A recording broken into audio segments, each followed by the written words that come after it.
Hey everyone, just want to welcome you to ME83 Computational Mechanical Engineering Lab utilizing SolidWorks software. For more detailed information, please reference back to our syllabus that's contained on the Blackboard site.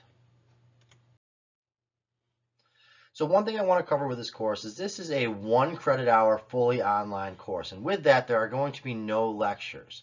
There will, however, be office hours that are going to be held on Teams where you can ask any questions that you may have in regards to your assignments. So we're going to determine the office hours as we get moving forward. I'll send out some surveys during the course to figure out when works best for everybody for the office hours. There's quite a few students in this class. Right now there's 130 spaces open for students. 96 are already full. So there'll be quite a lot of students here. So with that being said, these office hours are really going to be intended for you to ask questions related to the homework and not to work through the problems as you're in there.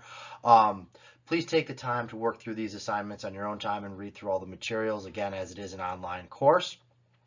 And as you're doing that, just a little note, please schedule time throughout the week to read through the material, just as you would for any of your other in-person classes.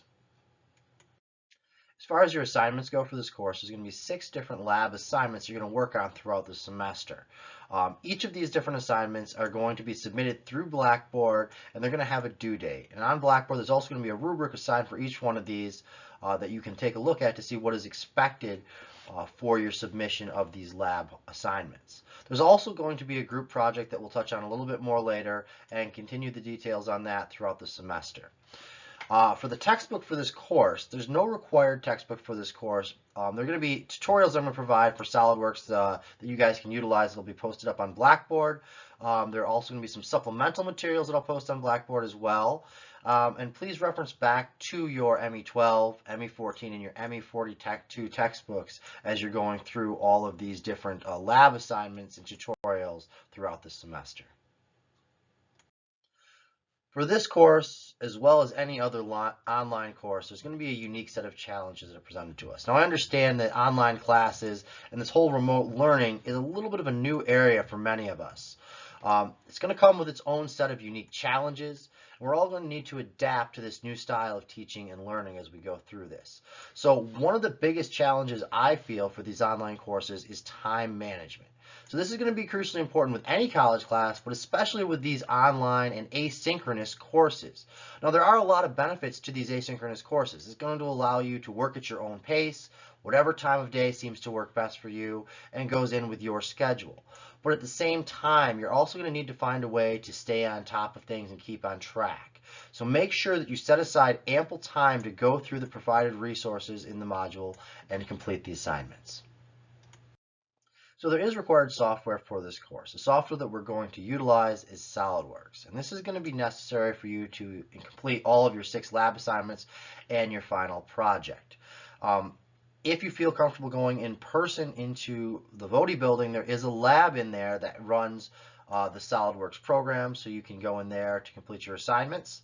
Now, that being said, there is limited space, and you may need to make sure that you get in early enough and double check with the other students to make sure that there is a spot for you to utilize one of the seats in that laboratory. Now, the other option is you could get SolidWorks installed on your own personal computer.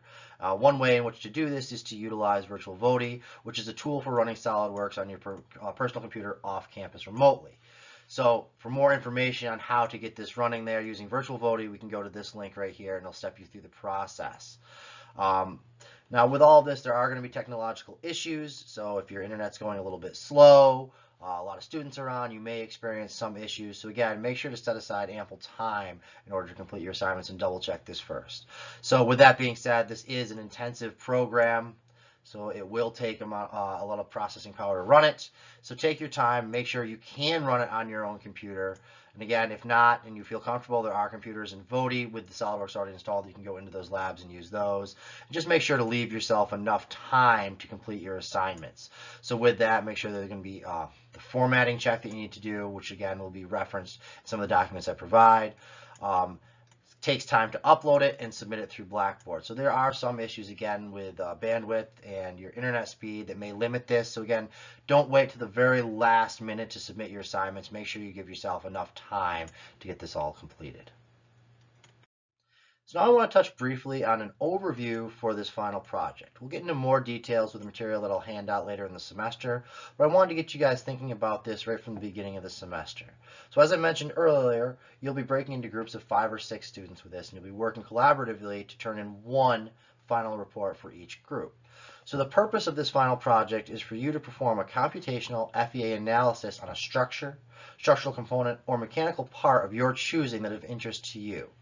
Now, if you're also taking ME 171 in conjunction with this course, I would encourage you to use the same project you're doing for that ME 171 class for this class as well. That way you can utilize both one project for both courses and do your computational FEA for the ME 171 project within this class here.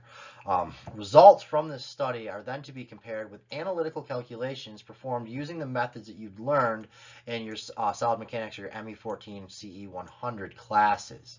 So then at the end, what you're going to do is come up with a formal report utilizing all of the information you've gathered within this project here and present your results, outcomes, and your conclusions from your study.